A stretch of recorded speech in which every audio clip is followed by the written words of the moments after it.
Longhorn Nation, you are listening to Burnt Orange Rising.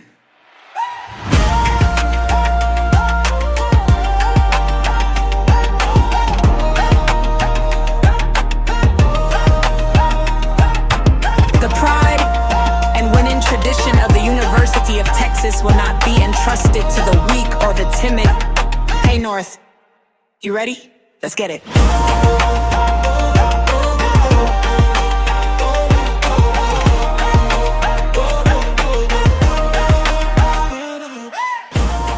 What's up, Longhorn Nation? We're back.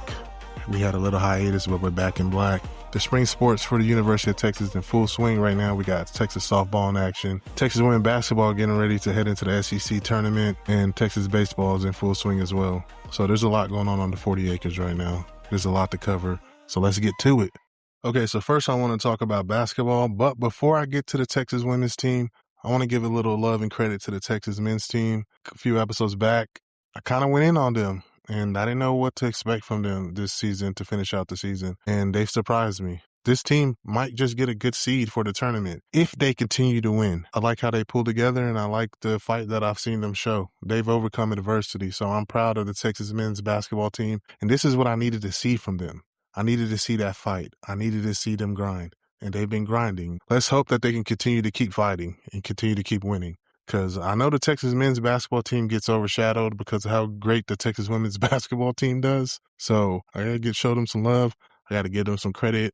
Hey, and let's continue to win, boys. Let's get out there and continue to fight, and let's continue to get after it. Now, since the last time we talked, the Texas women's basketball team has gone 2-1. Dropped that game against Vanderbilt, beat Tennessee, and beat Arkansas.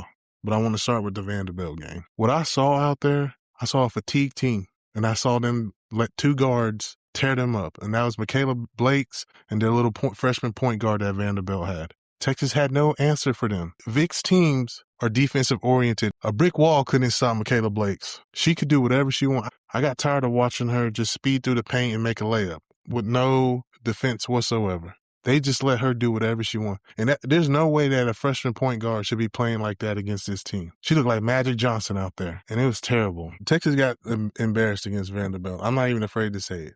They got embarrassed. They got embarrassed so bad that made Vic make the comments that he made about this team not having heart, not wanting to fight, and being soft. I tell you what, if I'm a player for any team, I don't care if it's football, basketball, baseball, water polo, curling, I don't give a damn. Speed skating, y'all can tell I've been watching the Winter Olympics. So I don't care. If I'm a coach for any team sport, if I'm a player for any team sport, and my coach calls me soft, do you know what that'll do to me? That'll make me want to just go even harder and prove this man wrong or this woman wrong. Being called soft, those are fighting words. I saw some people online saying, mainly the UConn South Carolina fans, saying, go ahead, Madison Booker, transfer out of Texas, come here. Go ahead, Jordan Lee, come over here on this side. Go ahead, Aaliyah Crump, come to this side. Just because this man made that comment about this team, that's not how it works, folks. On the other teams, that's probably how it works, but not over on this side. Vic knows his team well. He knows that those words were going to get them motivated, and they did motivate them. Now, did they barely squeak by against Tennessee? Yes. Did they beat the dog crap out of Arkansas? Yes. It motivated them. In Texas, this team doesn't have a problem right now. I just think that it's been a long season. But right now isn't the time to hit that wall because you still got the SEC tournament, which is going to be a dogfight. And then you got the regular tournament right after that, which anyone can get it any day. It's up and it's stuck.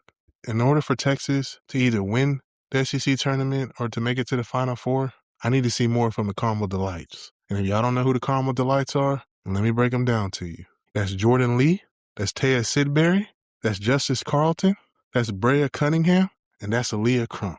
I need to see more from the Caramel Delights. We go how the Caramel Delights go. Don't worry about Madison Booker and Rory Harmon. Don't worry about them. They're going to be fine. We go as the Caramel Delights go. That's how it works. The Carmelites do good, we do good. Caramel Delights don't show up, we don't show up. As you saw against Vanderbilt. You didn't see Aaliyah Crump making those three-pointers. You didn't see Justice Carlton going off. You didn't see Taya Sidbury. Taya Sidbury looked lost out there. Brea Cunningham was in foul trouble. It was a mess. We go as the Caramel Delights go. And that's just the way it is. So I need the Caramel Delights to step up in the SEC tournament. I need the Caramel Delights to step up when the big dance comes. If we want to make it to the Final Four, if we want to play that national championship, we'll be riding on the backs of the Caramel Delights. If you don't know why I call them the Caramel Delights, then that's a you thing. You got to figure that out. Sorry. But yeah, we need them. We need the Caramel Delights to show up and play to their full potential. Next up, the women's basketball team plays against Mississippi State. They played against Vic's old team. I don't think Texas will have a problem against Mississippi State. Shouldn't be a very competitive game, but the game that will be competitive is the one against Georgia and the one against Alabama. Georgia beat Tennessee. Georgia's a good team. Alabama can beat anyone. It just depends on how they show up. Luckily, we get 2 of those games at home, but we got to go to Bama. I'm not worried about Alabama as much as I'm worried about Georgia, because if those Caramel Delights don't show up, Roy Harmon isn't locked in, Madison Booker bricking shots, her shot's not falling, then we might be in trouble against Georgia. I'm not even going to hold y'all. So we need it. Don't worry about the SEC tournament right now. Don't worry about NCAA tournament right now. Just get through these 4 games, get your seeding right. I don't think anyone's going to beat South Carolina. I think South Carolina regular season conference championship, which I'm not surprised. I thought Texas would be up there with them, but Texas couldn't beat Vanderbilt. So it is what it is at this point. I do think Texas will finish the season 4-0, but you never know what could happen. Like I said, if they don't show up against Georgia, that's telling for me. And I'm still waiting for Jordan Lee to get out of her funk. The Jordan Lee we saw at the beginning of the season isn't the Jordan Lee that we're getting now. I feel like she's still fatigued. I don't know what it is, but she needs to get out of her slump, and she needs to get out of it in a heartbeat. I know Vic said he ain't worried about it, but I'm worried about it a little bit. Because, I mean, damn, how many games do you need to get out of it? It's either going to happen or it ain't going to happen at all. And at this point in the season, whatever team you have is the team that you got. We got to remember Aaliyah Crump is still a freshman. So you can't rely on her like you think you can rely on her, and just all you can do is hope for the best with her and just hope that she's locked in that game. But you can't scheme and game plan around Aaliyah Crump yet, especially with her being injured all season. Right now, we can just hope to get a high production from her on any given night, but I don't think she's a huge centerpiece of the offense. Is she a big centerpiece? Yeah, but she's not the main centerpiece like Madison Booker and what Jordan Lee should be and what Justice Carlton should be. And I'm not going to be so hard on Justice Carlton because I didn't expect her to be as good as she was this year, especially based off of what I saw last year. But she stepped up this season, and she needs to continue to step up this season. Like I said, we need the Caramel Delights to step up. They can do that. We'll see Texas in the Final Four. After that, may the best squad win. All right, moving on to Texas softball. So far this season, Texas softball is 11-1 on the season, dropping that game to Nebraska in the UTSA Invitational. That one hurt just because of the way it went down. And honestly, offense isn't going to be a problem for this Texas team this season. They got shooters everywhere. Reese Atwood, Katie Stewart, Leanne Good, Vivi Martinez, the freshman Hannah Wells.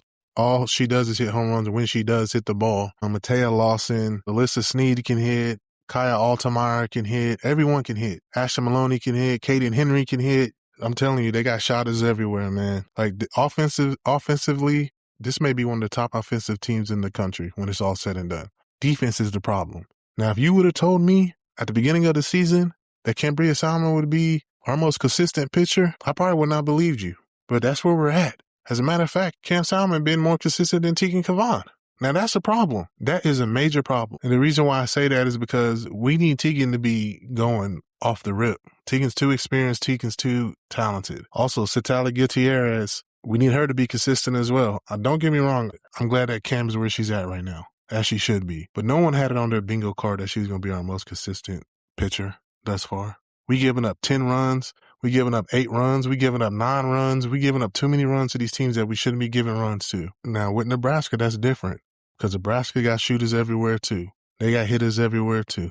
Nebraska has one of the most experienced teams in the country. So I'm going to give them a pass for that. But I don't like what I'm seeing out of our pitching rotation right now. Our pitching rotation just has to get better. I don't like what I'm seeing. And I don't know if they're just in their heads. I don't know what's going on. Texas is in the DeMarini tournament right now. They beat Arizona today. They also beat Stanford, which I thought Stanford was going to give them problems. And they did towards the end in the last inning. Once again, pitching. I'm low-key nervous about the pitching right now. I want to say, it's not going to be a problem unless we can get the freshman going. And Hannah Wells, if she can get going, then we might be fine. But right now, I'm not going to lie to you, I'm a little nervous. Thankfully, Texas doesn't have that bad of a non-conference schedule like some other teams. But once we get in SEC play, if it's not where it should be, we might be in trouble. Because South Carolina can hit. Ole Miss can hit. Texas A&M can hit. Alabama, they can hit. And of course, OU can hit. All these teams can hit. And if we don't have the pitching rotation set in like it should be, folks, we might be in trouble. Or we just may have to get in shootouts with people and hit the ball hit for hit. That's what it might come down to. Pitching just has to get better if this team wants to make a deep run this year like they did last year. Outside of that, I like what I'm seeing out of the freshmen. I like what I see out of J.C. Nichols. I like what I see out of Alyssa Sneed. I like what I see out of Matai Lawson. I like Hannah Wells. This team is deep. This is the deepest team I've seen Mike Whitefield since he's been here. Leanne Good is playing out of her mind. Katie Stewart is playing out of her mind. And how about Reese Atwood? Breaks the Texas career home run record. She's unstoppable, and it sucks that she got hit in the face with a softball today when they played Arizona. I hope she's okay. Shout out to Reese Atwood. But, man, she is on a tear right now, and the only way they can stop her is by hitting her in the face with a softball. That's the only way she can be stopped. They got to injure her to stop her, and that's a damn shame. But she's on a tear right now, and you got to love what you're seeing from her. And how about Kaya Altamar? She's super consistent. I'm actually surprised that she's as good as she is, but I'm glad that we picked her up out of the transfer portal. She's playing lights out as well. And then we got Ashley Maloney and Kaden Henry, our two most consistent hitters. They're doing great as well. I like what I see out of them. I'm telling you, offensively, this team is just loaded, and there's not enough you can say about them and about how good they're doing right now. That's why they can mix the lineups. You never know who's going to start. There's no set lineup for this team. You never know who's going to start because anybody can play. They're that damn good. In the outfield, you can put anybody out there. You can put Kaden Henry, you can put Ashley Maloney, you can put Sneed, you can put Altamar, you can put Katie Bennett, you can put anybody out there. Reese Atwood out there playing first base. I ain't never saw that, but that's just how good she is. Katie Stewart can play first base. It don't matter. J.C. Nichols can play shortstop. J.C. Nichols can play third base. Matea Lawson can play third base. This team is just loaded. This team is stacked. Their team right now looks like a Patty Gasso team, talent-wise. That's how loaded they are. When you got freshmen playing to this level, matching the play of sophomores, juniors, and seniors, say goodnight to. Now, like I said, can they continue to put the pieces together? And that's with the pitching as well. I can't even make a comment about Brinley Gonzalez because I haven't even seen her that much. And when she was out there, she didn't do much. I'm not trying to throw shade on her, but at this point, we could have just left her in the portal. We could have got someone else. Right now, basically our main rotation, to be honest with y'all, Cam Solomon, Tegan Kavan, Hannah Wells. Satali Gutierrez and Brinley Gonzalez, they can get in where they fit in whenever we need them, whenever we beating people 12-0 in the third inning. To me, Kavan, Salmon, and Wells, that's your main pitching rotation, and they need to get more consistent. They just have to. You could probably throw Satali in there too, but you're a senior. You've had a good career so far. I need to see more from you. I need you to be more consistent. But I'm looking forward to watching more of this tournament, the DeMarini tournament in Palo Alto. Stanford just built that big stadium, so I'm sure they're happy to be playing out there. I don't understand why these games aren't being televised on ESPN+. All the technology we got out there. The game against one team is closed to the public. I don't know what's going on out there. I thought it was a gun threat or something. I didn't know if it was an emergency. I didn't know what bomb threat. I didn't know what was going on out there that the public not involved. Public, have you ever heard of that? I thought COVID-19 was done. The public can't go watch the game? Is this team's first year having a softball team that they don't want people watching them? I don't know what's going on. They don't have bleachers? Something got to be going on. That's strange and that's weird. And it's also weird that it's not televised like it should be. You got Texas, Arizona, and Stanford, who's all ranked. These games should be somewhere televised. ESPN Plus, stream it. I don't give a damn what you got to do.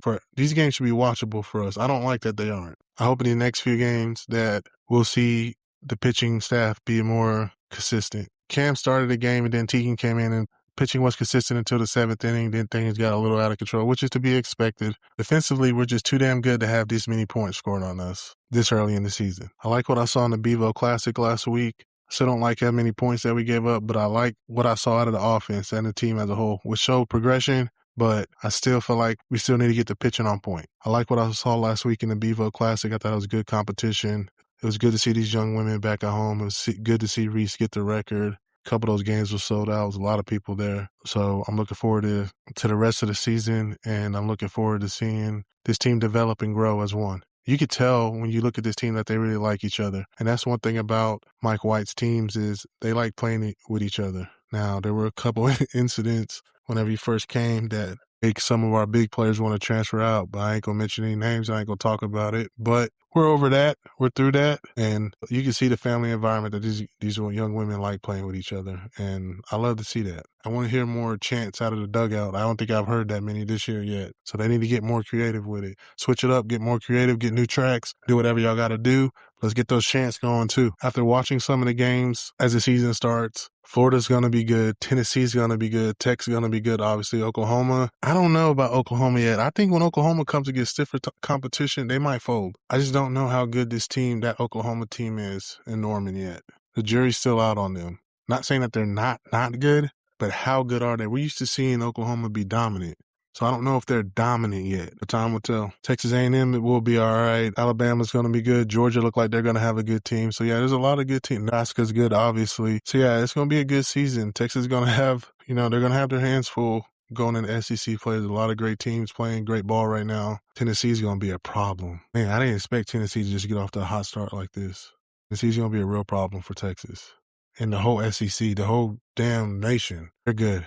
So is Florida. Those two teams are going to be a problem for everybody. We know what Tech can do. But like I said, as good as you may think Tech is, many All-Americans that they may have on that team, just because you got All-Stars, All-Americans on your team does not mean you're going to win a national championship. There's more things that go into it. Chemistry, all types of different things. So you could try to say that, they're guaranteed a national championship. Not so fast, my friend. Same thing that I said about OU. Once they play against some tougher competition, we'll see how they are. They're gonna walk right through the Big 12, though.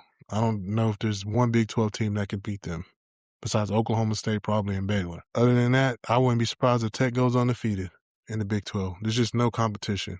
Same thing that Oklahoma did, same thing that Texas did.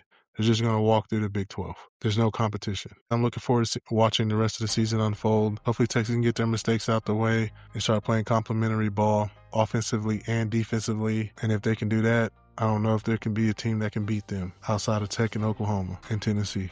When we play those teams, it's up and it's stuck. All right, Longhorn Nation, that's my time. As always, it's been a pleasure. If you would like to show us some love, please go like and subscribe to the YouTube channel. Follow us on Twitter. That's @BurntORising. That's @BurntORising. Also, go follow us on Instagram @BurntOrangeRising. Also, go listen wherever podcasts are available. Until next time, Longhorn Nation, you already know. Hook 'em.